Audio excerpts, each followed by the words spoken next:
नमस्कार, आदाब। शाम के 7 बज चुके हैं और मैं हूं आपके साथ फेसबुक लाइव। हमारा जो बुलेटिन है वो शाम 7 बजे का रहता था। कोरोना की क्या स्थिति है, कोरोना का क्या ग्राफ है, उस पर हम बात करते थे। पिछले कई दिनों से हम लाइव सेशन अपना शाम का बुलेटिन नहीं दे पा रहे हैं। कारण ये है कि बहुत ज़्यादा भीषण कह सकते हैं गर्मी है, और गर्मी की वजह से मेरे हालात ऐसे नहीं है कि मैं आप लोगों के बीच मुखातिब हूँ, आप लोगों के बीच लाइव आऊँ। मैं आपको बता दूँ, इससे मेरे काफ़ी सारे दर्शकों को हमेशा एक शाम का जो समय था वो फिक्स था, इंतज़ार रहता था। तो मैं अपने दर्शकों से माफ़ी चाहती हूँ उसके लिए। आज मैं लाइव आई हूँ, एक ख़ास मकसद से आई हूँ, एक ख़ास मुद्दे पर बात करेंगे। और जिस तरह से लगातार कोरोना पर हम बात करते हैं, तो आज सबसे पहले हम आप अपने दर्शकों को ये बताना चाहेंगे कि जनपद फिरोज़ाबाद में कोरोना का क्या कुछ ग्राफ निकला है, क्या कितने मरीज जो हैं वो रह गए हैं अब तक। इसी बीच हमारे दर्शक जुड़ चुके हैं। रविंद्र कुमार प्रिंस, नमस्कार भैया, कैसे हैं? देखिए, जो भी लोग इस बुलेटिन को सुनते हैं, बहुत मुझे पता है बहुत सारे लोग सुनते हैं, अपनी प्रतिक्रिया हमें ज़रूर दें, चाहे वो सलाम के माध्यम से, चाहे वो नमस्कार के माध्यम से, चाहे वो समाज में जो घट रहा है, समाज में जो हो रहा है, उस पर आप अपनी राय हमें ज़रूर दें। क्योंकि ये शाम का जो बुलेटिन है वो आप लोगों के लिए होता है, आप लोगों की बात को सुनने के लिए होता है, आप लोगों की बात के जवाब को देने के लिए होता है। तो आज हम कोरोना पर बात करेंगे कि आज जनपद फिरोज़ाबाद में जो कोरोना का ग्राफ रहा है वो 0-0 रहा है। कोरोना आज कह सकते हैं कि समाप्ति के ओर है, लेकिन चिंता सबसे बड़ी ये हो चुकी है कि अब कोरोना समाप्ति के ओर जा रहा है।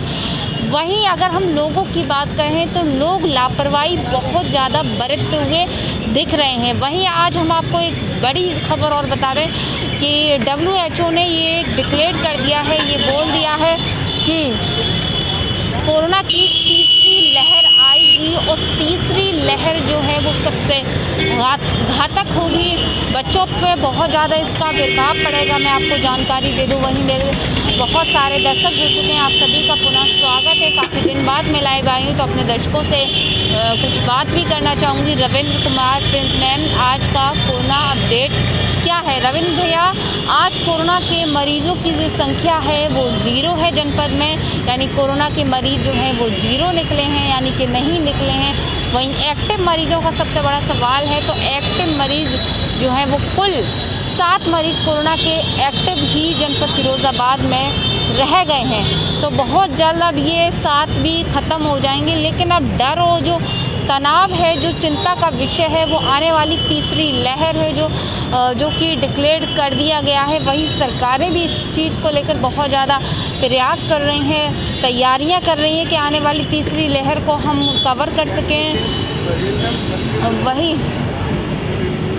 वहीं योगेश कुमार उपाध्याय, नमस्कार भैया, कैसे हैं आप? तो सबसे बड़ा सवाल इस तरह से हमारा ये मेन पॉइंट रहता है, वो इसलिए रहता है कि हम आसपास में जो हो रहा है उसको देख सकें, क्या कुछ चल रहा है। तो आज लगभग हम आपको जानकारी दे दें कि 80% यानी कि 80% लोग बिना मास्क से घरों से निकल रहे हैं। सवाल इसलिए उठ रहा है ये कि अभी कोरोना पूरी तरह से समाप्त नहीं हुआ है। वहीं सबसे बड़ा अहम जो सवाल है वो ये भी है कि कोरोना की तीसरी लहर भी आनी है। फ़हीम कुरैशी, नमस्कार। प्रभात यादव, नमस्कार। राजीव भैया भाई, गुड इवनिंग राजीव भैया, कैसे हैं? रविंद्र कुमार जी, नमस्कार। तो सबसे बड़ा ऐसे में सवाल ये है कि तीसरी लहर भी आने वाली है, वो बहुत घातक ये बताया जा रहा है। तो आखिर लोग क्यों इतने लापरवाह होते दिख रहे हैं?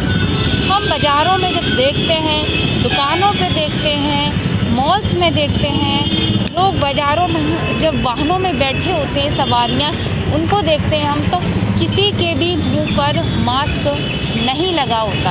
आखिर क्यों? जब वो दौर था कोरोना का, जब ज़्यादा मरीज़ थे, तब मास्क को हम लोग लगा रहे थे, किस लिए? सिर्फ एक डर की वजह से। लेकिन आज भी तो डर है। हम लगातार लोगों से कहते हैं, लोगों के एक सवाल आते हैं कि मैडम, आपको राजनीतिक रैलियों में कोरोना नहीं दिखता, वहाँ 2 गज की दूरी नहीं दिखती। तो मैं आप मैं भी इसे कहना चाहूँगी, देखिए वो विषय अलग है। अगर सरकार पहले से ही सारी चीज़ें प्रोटेक्ट करके चलती, सारी चीज़ों को सोच कर चलती, तो बीते 2 महीने पहले जो स्थितियां हमने देखी, बेड नहीं थे, ऑक्सीजन नहीं था, लोग जो थे वो परेशान थे, उनको दवा के इलाज के अभाव पर कुछ नहीं मिल पा रहा था। तो इस तरीके की जो है चीज़ें नहीं होती। वहीं अर्जुन कुमार कैसे हैं? Very good evening. तो आज बात करेंगे, पेड़ पौधों पर बात की जाएगी, क्या कुछ नया हो रहा है उस पर बात की जाएगी। तो आज जनपद फिरोजाबाद में अगर हम बात करें, बहुत जगह कई दिनों से पेड़ पौधे लगाए जा रहे हैं, और अगर पेड़ पौधों की बात करें तो जीवन में पेड़ पौधे कितने अहम हैं ये हम सब जानते हैं। अगर हम पेड़ पौधों की भूमिका की बात करें तो चाहे वो किसी भी तरीके की आयुर्वेदिक दवाई है वो हमारे पेड़ पौधों से मिलती है। ऑक्सीजन की बात की जाए जो सबसे अहम है, जो कोरोना काल में हमने सीखा है, वो ऑक्सीजन भी हमारे पेड़ पौधों से मिलती है। अगर छाँव की बात की जाए तो पेड़ पौधों से मिलती है। हरा भरा वातावरण वो हमारे पेड़ पौधों से मिलता है। यहाँ तक कि अक्सर ये भी कहा जाता है कि कुछ ऐसे चुनिंदा पेड़ पौधे हैं जिनको घर में लगाने से घर में बरकत होती है, घर में सफलताएं आती हैं, खुशहाली आती है। तो इस तरह से ये सब चीज़ें बताई जाती हैं। लेकिन आज हम पेड़ पौधों को भूल चुके हैं। आज हमारी संस्कृति पेड़ पौधों से बहुत दूर है, जबकि पेड़ हमारी धरा की सुंदरता है, हमारी ज़मीन की, हमारी पृथ्वी की सुंदरता है। बहुत सारे लोग हमने देखे हैं पेड़ पौधों के प्रेमी होते हैं, जो अपने घरों में, अपने आंगन में, अपनी बालकनी में तरह तरह के पेड़ पौधों को लगाते हैं। लेकिन अक्सर आज बहुत सारे ऐसे भी लोग हैं जिनका रुझान पेड़ पौधों की तरफ नहीं है, और हरे भरे पेड़ पौधों को काटा जाता है। यहाँ तक कि बड़ी बड़ी कंपनीज बनाई जाती हैं, बड़े बड़े प्लांट बनाए जाते हैं, तो उसके लिए भी ज़मीन भूमि की ज़रूरत होती है, तो उसके लिए पेड़ पौधे काटे जाते हैं। तो सवाल ये है कि पेड़ पौधे तो जनप्रतिनिधियों के द्वारा, समाज सेवियों के द्वारा, प्रतिष्ठित अखबारों के द्वारा लगाए जा रहे हैं, लेकिन क्या उन पेड़ पौधों को लगाने के बाद उनकी रक्षा के लिए, उनके रख रखाव के लिए किसी तरीके के कोई इंतज़ाम किए जा रहे हैं या नहीं?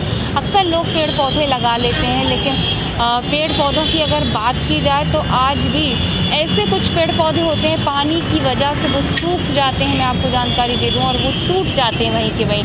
कुछ आवारा पशु हैं वो इन पेड़ पौधों को खा लेते हैं। वहीं अगर हम अपने जनपद फिरोज़ाबाद की बात करें तो जनपद फिरोज़ाबाद में अगर हम बाज़ार की साइड की बात करें तो बाज़ार में हाल ही में अभी पेड़ पौधे लगाए गए हैं नगर निगम द्वारा, लेकिन शहर की सड़कों पर आज भी पेड़ पौधे नहीं है। जिस तरह से अगर हम बाहर शहरों की बात करें जहाँ पर हाईवे के बीचों बीच पेड़ पौधों की एक रेलिंग टाइप की एक क्यारी सी बनाई जाती है, तो आज हमारे जनपद फिरोज़ाबाद में ऐसा नहीं है। वहीं लगातार सभी लोग प्रयास कर रहे हैं, और जल्द ऐसा होगा कि बहुत जल्द हमारा फिरोज़ाबाद ग्रीन सिटी के नाम से जाना जाएगा। पेड़ पौधों का विस्तार होगा, यहाँ पर प्रयास किए जा रहे हैं। वहीं इसी बीच हमारे काफ़ी सारे दर्शक जुड़ चुके हैं। शिवकेश यादव, अर्जुन कुमार, हेमंत कुशवाहा, क्या हाल है फिरोज़ाबाद का, बिल्कुल बताएंगे।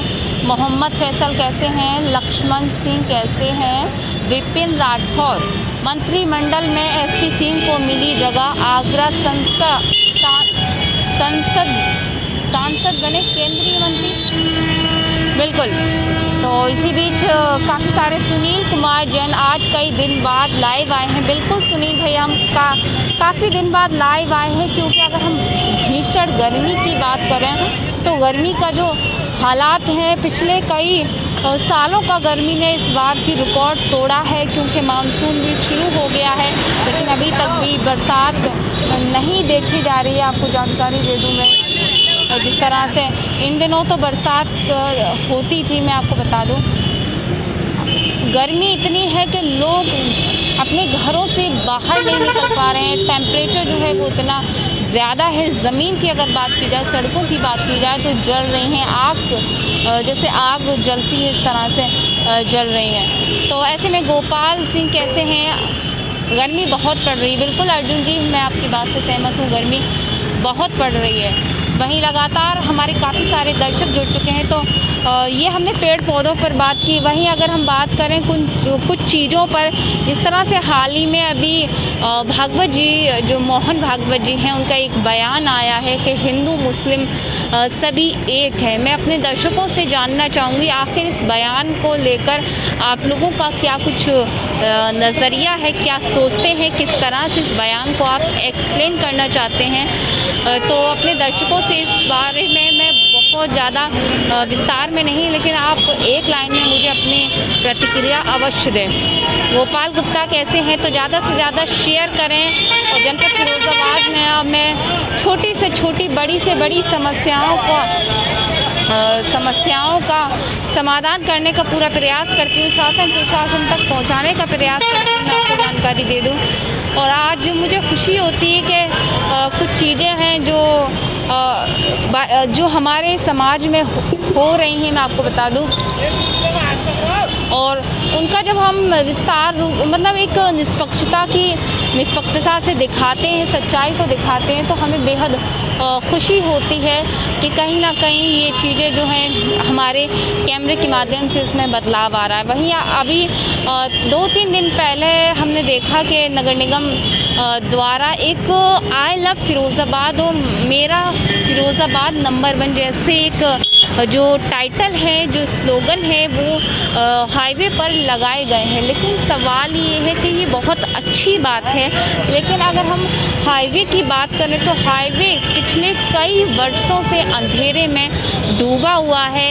हज़ारों वाहन प्रतिदिन यहाँ से गुजरते हैं, लूटपाट जैसी भी घटनाएं होती हैं, मैं आपको जानकारी दे दूं। आवारा जानवर भी कभी कभी आ जाते हैं, लेकिन जनप्रतिनिधि, आला अधिकारियों की, अफसरों की गाड़ियां भी इस हाईवे से दौड़ती हैं। आखिर इस ओर क्यों किसी का ध्यान नहीं जाता कि इसको भी रोशनी से रोशन किया जाए। हाल ही में जब हमने फिरोज़ाबाद नगर निगम महापौर से बात की, उन्होंने बताया है कि बहुत जल्द इसका प्रस्ताव दे दिया गया हो, इस हाईवे को, NH2 को रोशनी में 4 चांद लगाए जाएंगे, रोशनी में को तब्दील किया जाएगा, मैं बता दूं।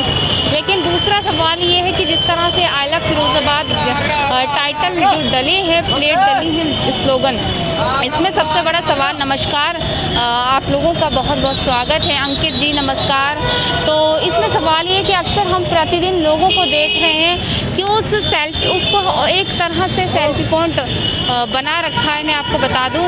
और उस सेल्फी पॉइंट पे प्रतिदिन बहुत सारे लोग जो है गुज़रते हैं, गुज़रने के साथ साथ वहाँ पर फ़ोटो क्लिक करते हैं, रुकते हैं, भीड़ भी लग जाती है। तो ऐसे में भी सवाल ये है कि जब पीछे से कोई गाड़ी आ रही है, उसको नहीं दिखता है कि आगे सेल्फी पॉइंट बना है या किसी को नहीं जानकारी है। तो लोगों से हम कहेंगे अभी थोड़ा सा बचें और इस सेल्फी पॉइंट को सेल्फी पॉइंट ही रखें, ज़्यादातर किसी घटना या दुर्घटना को अंजाम देने का कोशिश ना करें। रिंकू चौधरी, वालेकुम अस्सलाम, कैसे हैं रिंकू चौधरी? अर्जुन कुमार, बहुत अच्छा, बिल्कुल जिस तरह से।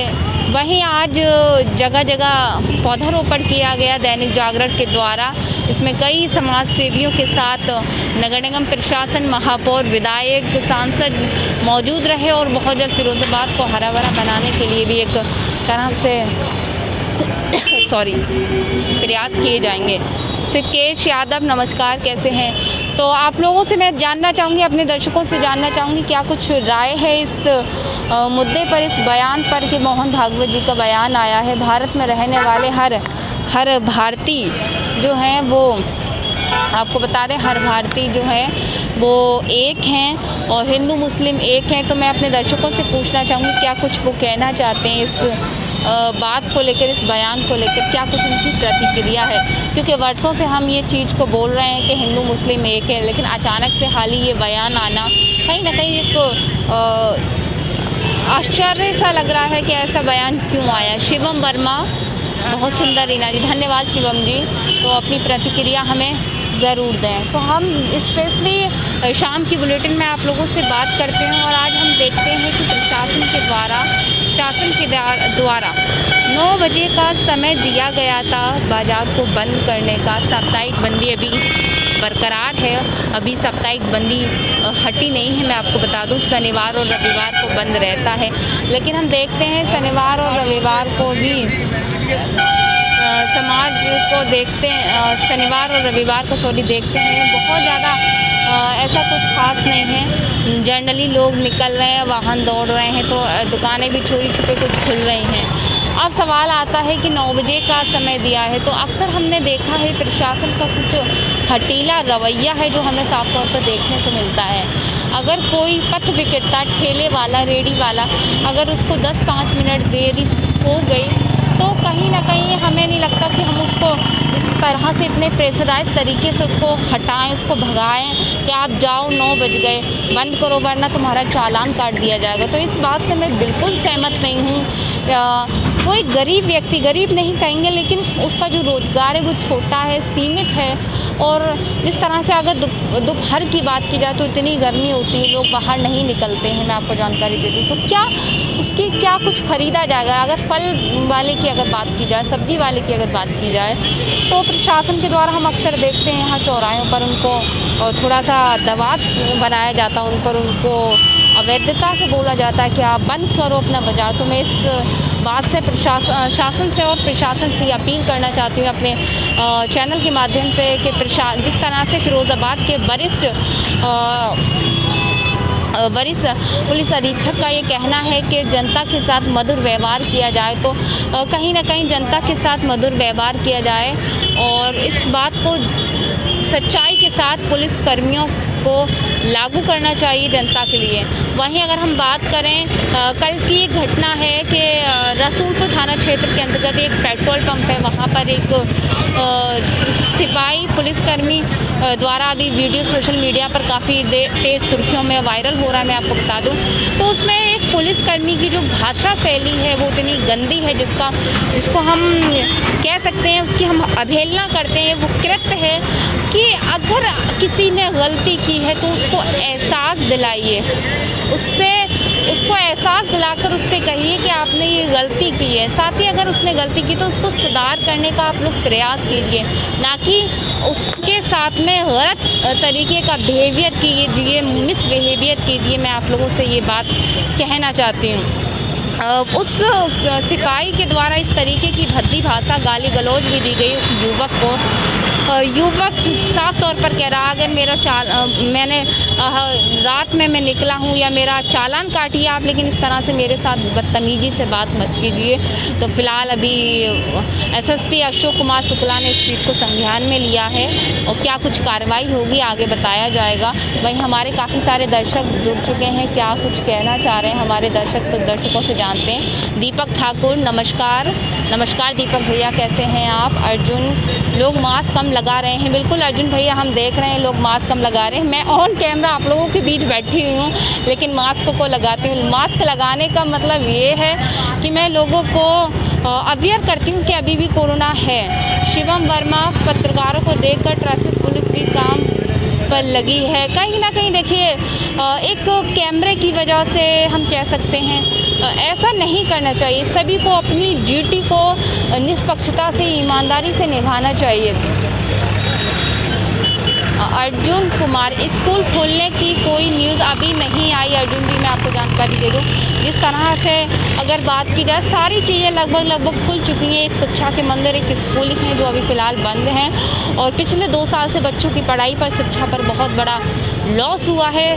ऑनलाइन बच्चे क्लासेस कर रहे हैं। हम बात करते हैं, आपने बहुत अच्छा पॉइंट मुझे दिया है कि अगर हम बात करते हैं शहरी क्षेत्र की, तो शहरी क्षेत्र में तो कहीं ना कहीं लोग स्कूली शिक्षा नहीं करके ऑनलाइन क्लासेस कर लेंगे। हम उन जगहों की बात करें, हम दूर दराज ग्रामीण क्षेत्र की अगर बात करें, रूरल क्षेत्र से जो बच्चे आते हैं, आखिरकार उनकी पढ़ाई कैसे होगी, जहाँ पर आज भी ऐसे गांव हैं जहाँ बिजली नहीं पहुँची है, जहाँ पर लोग इतने मतलब कह सकते हैं पावरफुल नहीं है जो कि मोबाइल, एंड्रॉयड मोबाइल का इस्तेमाल कर सकें, या लोगों को आता नहीं है। तो आखिर वहाँ उन जगहों पर एजुकेशन का जो स्तर है वो बहुत ज़्यादा घट रहा है। तो सरकार को कहीं ना कहीं कुछ बदलाव करके, कुछ प्रक्रिया बनानी चाहिए और उस पर सरकार को थोड़ा सा देखना चाहिए, ताकि उनकी शिक्षा पर भी बहुत ज़्यादा लॉस जो है वो हो रहा है। गौरव अग्रवाल मैडम ये हिंदू मुस्लिम की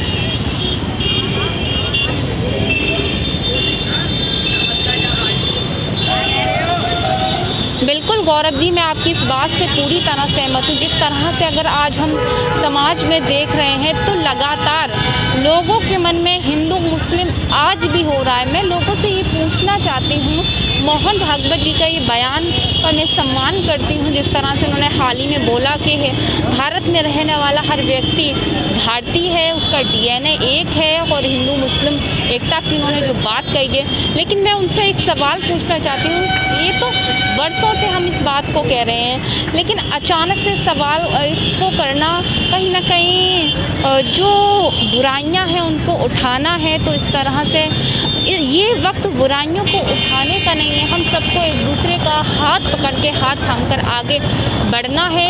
बाकी कोई भी देश, कोई भी संगठन, कोई भी कंपनी एक दूसरे के सहयोग से चलती है, एक दूसरे के आपको मैं जानकारी दे दूं, एक दूसरे के हाथ पकड़कर चलती है। तो कहीं ना कहीं इन मुद्दों पर भटक कर हमें अपने देश के हित की बात करनी चाहिए, हमें अपने संविधान की बात करनी चाहिए, हमें अपने देश के विकास की बात करनी चाहिए, हमें अपने देश के जो बेरोजगारी फैल रही है उस पर बात करनी चाहिए, हमें अपने देश को हाई लेवल पे पहुंचाया कैसे जाए उस पर बात करनी चाहिए, ना कि इन छोटे छोटे जो कि राजनीतिक द्वारा इस तरीके की घटनाएं, इस तरीके के बयानबाजी होती है उस पर फोकस ना करके हमें महंगाई पर बात करनी चाहिए कि महंगाई कम हो, अपने देश की इकोनॉमी पे बात करनी चाहिए, क्या कुछ इकोनॉमी में बदलाव होना चाहिए, हमें अपने देश की टेक्निक पे बात करनी चाहिए, क्या कुछ नई तकनीकी आए।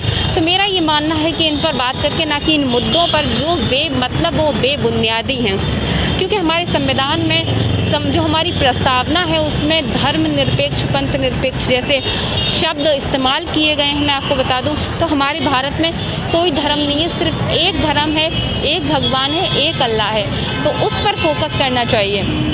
और एक अहम बात, जिस तरह से गांधी जी ने एक बात कही थी, जब अंग्रेज़ों के द्वारा, क्राउन शासन के द्वारा हमारे देश में फूट दालन नीति बहुत ज़्यादा पनप रही थी, तो गांधी जी ने जब बुलाया तब तो लोगों से ये कहा था, एक साइड में हिंदू व्यक्ति को खड़ा किया था, एक साइड में मुस्लिम व्यक्ति को, जब उन दोनों के हाथ काटे थे, खून निकाला था, तो खून एक ही था। तो गांधी जी ने एक बात कही थी, क्या इसमें आप पहचान सकते हैं, फ़र्क कर सकते हैं, ये हिंदू का है, ये मुस्लिम का है। तो मेरा सभी से निवेदन यही है कि इस तरीके की बातों पर, बयानबाजी पर आप लोग ध्यान ना दें, और जो हमारे देश में एकता है उसको बनाए रखें। हमारे भारत का यही सुंदरता है, यहाँ 7 कौमें रहती हैं, हमारे तरह तरह के धर्म यहाँ पर अपनाए जाते हैं, सभी को इजाज़त है, अनुमति है धर्म अपनाने की, अपने धार्मिक कार्यक्रम करने की, अपने जो भी चीज़ें हैं वो लोग आसानी से, आज़ादी से करते हैं। Arjun ji, thank you Arjun. Deepak Thakur ma'am, हमेशा पुलिस वाले चालान लेते हैं और लोग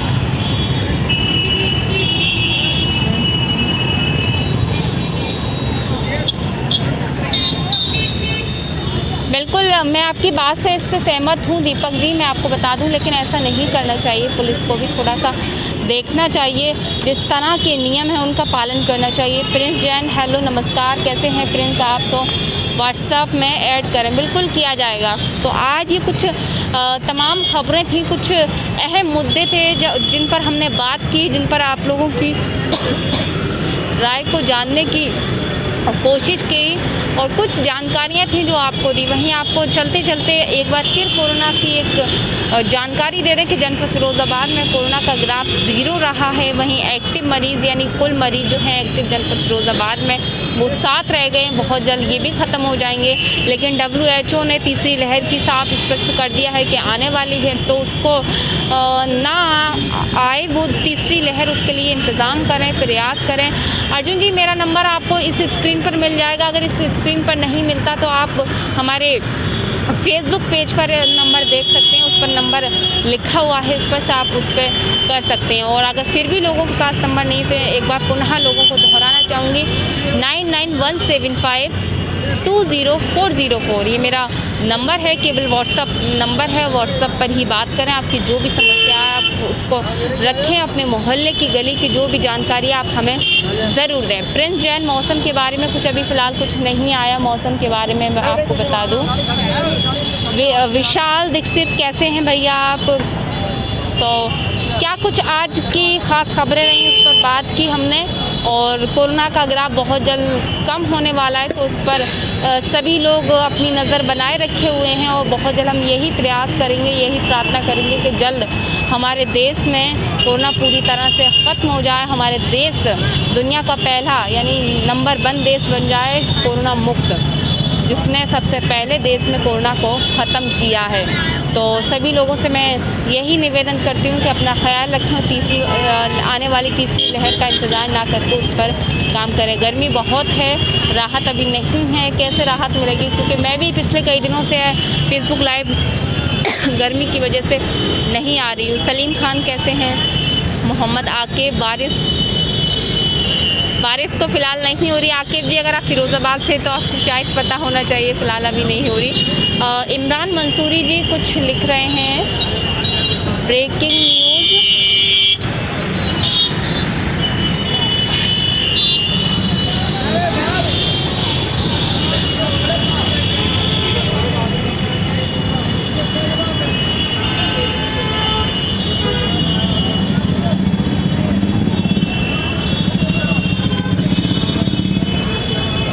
देखिए, सभी पार्टियां हैं लगातार प्रयास कर रही हैं। आगामी 2022 यानी विधानसभा के चुनाव के लिए सभी लोग अपना जो मेहनत से ज़ोरों से पुरजोर से लगी हुई हैं। आपको बता दें, चाहे वो पीस पार्टी हो, चाहे वो बसपा हो, चाहे वो बीजेपी हो, चाहे वो सपा हो, चाहे वो प्रसपा हो, लेकिन बस कहना यह है कि जनता जिसको चुनेगी, जनता को जो सही लगेगा, जनता वो करेगी। ये चुनाव जो है वो जनता पर हैं, जनता के भरोसे हैं।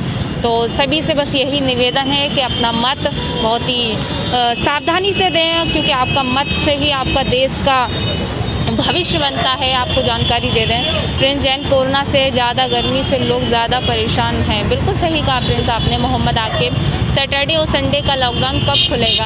आकिब जी, अभी फ़िलहाल तो ऐसा कोई सरकार का आदेश नहीं आया है। जैसे ही आएगा हम ज़रूर आपको बताएंगे अपने लाइव के माध्यम से। तो आज हमने आपको बताया क्या कुछ नया रहा, कोरोना के क्या ग्राफ रहा। तो दीजिए इजाज़त, फिर मिलते हैं एक नई खबर के साथ, सच्चाई के साथ। देखते रहें आरके टीवी और अपनी गली मोहल्ले और समाज की जो भी समस्याएं हैं, जो भी कुछ कहना चाहते हैं, शाम 7 बजे के लाइव में आप हमें अपने कमेंट, अपनी राय ज़रूर दें। तो देखते रहिए आरके टीवी। दीजिए इजाज़त, सहयोगी विपिन राठौर के साथ मैं रीना खान, फ़िरोज़ाबाद।